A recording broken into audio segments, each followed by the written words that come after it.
Bismillahirrahmanirrahim. Assalamualaikum warahmatullahi wabarakatuh. Waalaikumsalam warahmatullahi wabarakatuh. Punten Bu Haji mengganggu waktu istirahatnya sebentar untuk mewawancarai Ibu terkait tugas saya di modul 3.1 tentang pengambilan keputusan berbasis nilai-nilai kebajikan sebagai pemimpin.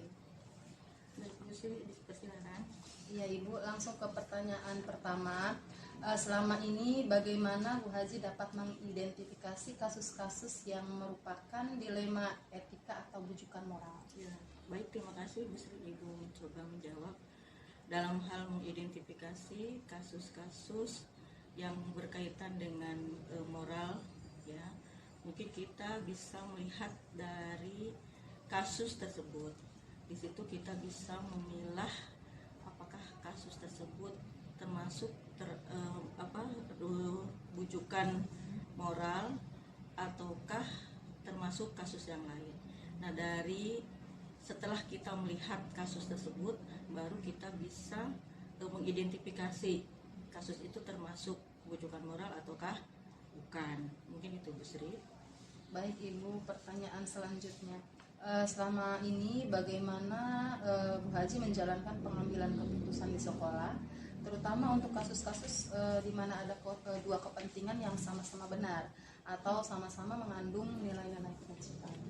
Baik, Bu Sri, untuk kasus seperti itu memang biasanya ada kasus yang sama-sama memiliki kepentingan yang sama. Sebagai contoh, kita seorang guru, kalau anaknya sakit otomatis kita tidak masuk. Itu juga disebut benar karena istilahnya itu menyangkut kepentingan individu. Akan tetapi di sisi lain bahwa di kelas juga kita meninggalkan anak satu kelas gara-gara untuk kepentingan individu. Nah, di situ terjadi dua kepentingan, apakah kepentingan kelompok, apakah kepentingan individu yang kita ambil. Nah, tentu saja di sini kebanyakan atau sebagian besar pasti kita akan memilih untuk kepentingan individu dulu, walaupun mungkin itu di satu sisi adalah kurang baik, tapi di salah satu sisi itu baik karena anak sendiri. Sementara ini adalah satu kelas, nah kita mungkin bisa menitipkan ke teman di sekolah. Mungkin itu bisa. Baik Bu Haji, selanjutnya langkah-langkah atau prosedur seperti apa yang biasa Ibu lakukan selama ini? Selama ini kalau ada kasus kita lihat dulu jenis kasusnya. Kalau itu lebih mementingkan untuk diprioritaskan, maka kita memprioritaskan kasus tersebut. Ibarat kata bahwa ada beberapa kasus, pasti semuanya penting, tapi kita bisa lihat kasus mana yang terpenting dan untuk diprioritaskan. Berarti itulah kasus yang harus kita selesaikan terlebih dahulu. Baik Ibu, selanjutnya hal-hal apa saja yang selama ini Bu Haji anggap efektif dalam pengambilan keputusan pada kasus-kasus dilema etika?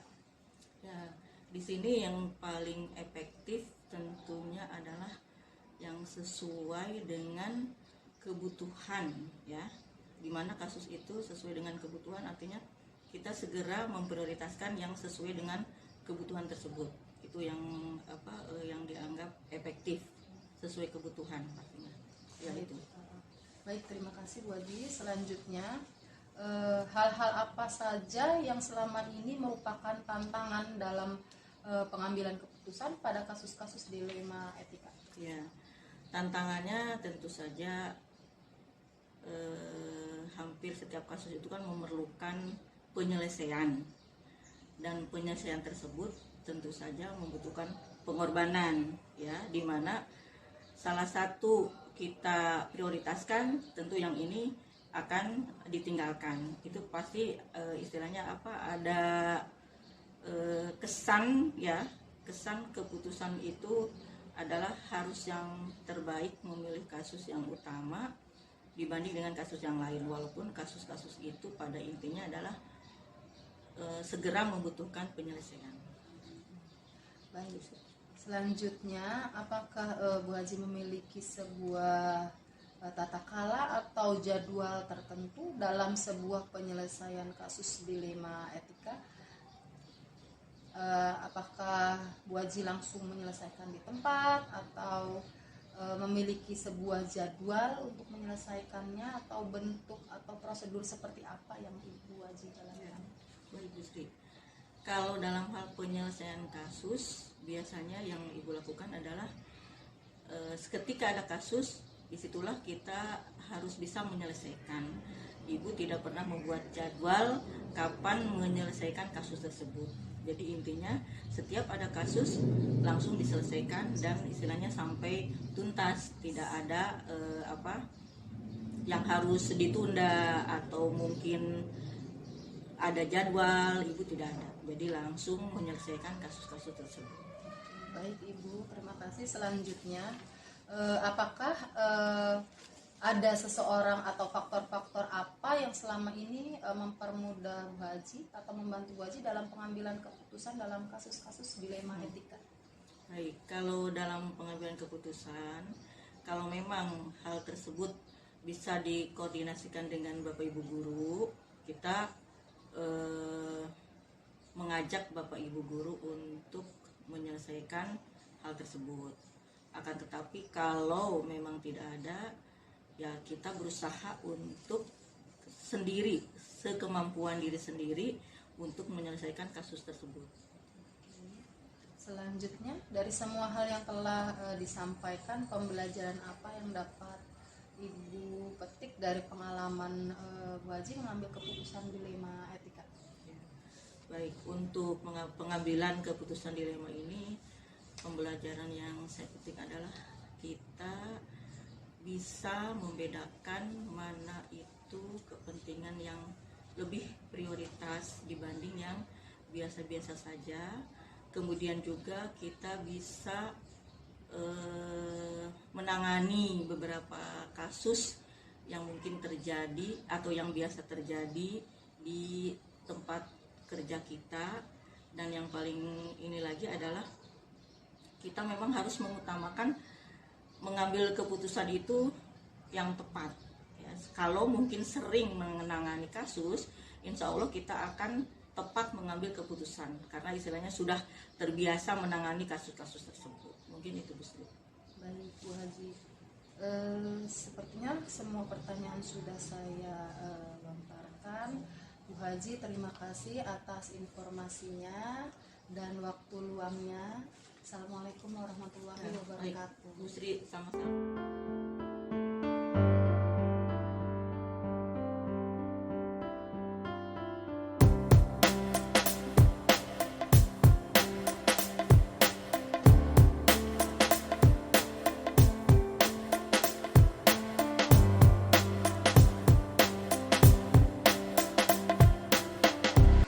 Bismillahirrahmanirrahim. Assalamualaikum warahmatullahi wabarakatuh.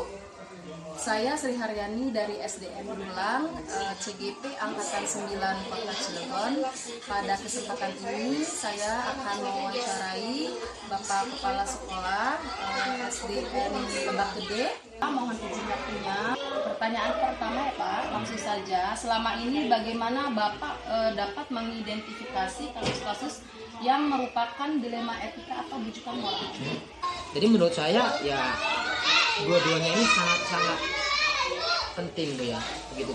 Oke, baik. Pertanyaan kedua Pak, selama ini bagaimana Bapak menjalankan pengambilan keputusan di sekolah, terutama untuk kasus-kasus di mana ada dua kepentingan yang sama-sama benar atau sama-sama mengandung nilai kebajikan?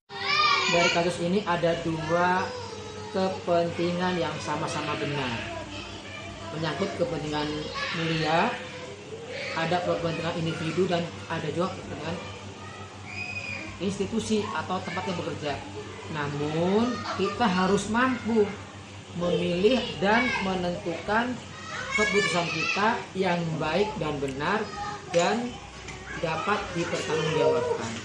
Baik Pak, pertanyaan selanjutnya, langkah-langkah atau prosedur seperti apa yang biasa Bapak lakukan selama ini? Baik, terima kasih. Langkah-langkah yang biasa saya lakukan ketika menemukan kasus seperti ini, pertama saya sebagai pimpinan akan melakukan komunikasi dua arah. Yang selanjutnya saya juga akan melakukan koordinasi dengan guru kelas yang bersangkutan sehingga keputusan yang diambil itu tepat dan tidak merugikan kedua belah pihak, terutama adalah anak-anak kita sebagai center atau sebagai peserta didik yang perlu diutamakan. Oke, baik, terima kasih. Pertanyaan yang keempat, Pak. Hal-hal apa saja yang selama ini Bapak anggap efektif dalam pengambilan keputusan pada kasus-kasus dilema etika? Pertama, saya akan melakukan musyawarah dulu dengan guru-guru semua, dan setelah itu kita akan menganalisis apakah dari kasus ini terdapat pelanggaran etik. Nanti baru langkah sepertinya akan dilakukan. Seperti itu. Baik Pak, pertanyaan selanjutnya yang kelima adalah hal-hal apa saja yang selama ini merupakan tantangan dalam ambilan keputusan pada kasus-kasus dilema? Setiap kasus pasti akan ada tantangannya. Pro dan kontra itu pasti akan kita temukan dalam setiap kasus apapun. Namun akan mencari solusinya secara bersama-sama. Pertanyaan yang keenam, Pak, apakah Bapak memiliki sebuah tata kala atau jadwal tertentu? Apakah Bapak langsung menyelesaikan di tempat atau memiliki sebuah jadwal untuk menyelesaikannya? Serta bentuk atau prosedur seperti apa yang Bapak jalankan? Selama ini kami tidak pernah mempunyai jadwal tertentu ketika menemukan kasus dilema etika seperti ini, Bu. Kami langsung menyelesaikannya karena memang sebaiknya kasus ini harus langsung diselesaikan supaya tidak terjadi atau tidak terdapat pihak-pihak yang dirugikan, terutama anak-anak kita sebagai peserta didik. Pertanyaan ketujuh, adakah seseorang atau faktor-faktor apa yang selama ini mempermudah atau membantu Bapak dalam pengambilan keputusan dalam kasus dilema? Alhamdulillah selama ini memang banyak pihak yang membantu ketika ditemukan kasus-kasus etika. Pertama, Dewan Guru. Alhamdulillah Dewan Guru di sini semuanya kompak dan selalu membantu ketika kasus tersebut ditemukan. Yang kedua, komite kelas juga turut berperan, dan kami juga selalu melibatkan komite sekolah ketika ada kasus-kasus yang sekiranya perlu segera diselesaikan supaya semuanya bisa berjalan dengan lancar. Baik, Bapak, ini pertanyaan yang terakhir ya Pak ya. Dari semua hal yang telah disampaikan, pembelajaran apa yang dapat Bapak petik dari pengalaman Bapak mengambil keputusan dilema etika? Ketika kasus seperti ini kita temukan, maka keputusan yang harus kita ambil adalah kita harus mengedepankan dulu kepentingan anak-anak peserta didik kita. Kalau bisa, itu yang perlu kita utamakan. Yang kedua, keputusan yang kita ambil ya harus benar-benar tepat, harus benar-benar efektif, bermanfaat buat peserta didik kita, dan itu nantinya dapat kita pertanggungjawabkan kebenarannya seperti itu. Jadi itu yang bisa saya sampaikan. Pertanyaan semua sudah saya ajukan. Saya berterima kasih karena telah diberi kesempatan dan Sama-sama, waktunya. Mohon maaf mengganggu waktu Bapak. Terima kasih. Sukses selalu ya, Bu. Terima kasih Sukses. Bapak. Assalamualaikum warahmatullahi wabarakatuh. Waalaikumsalam warahmatullahi wabarakatuh.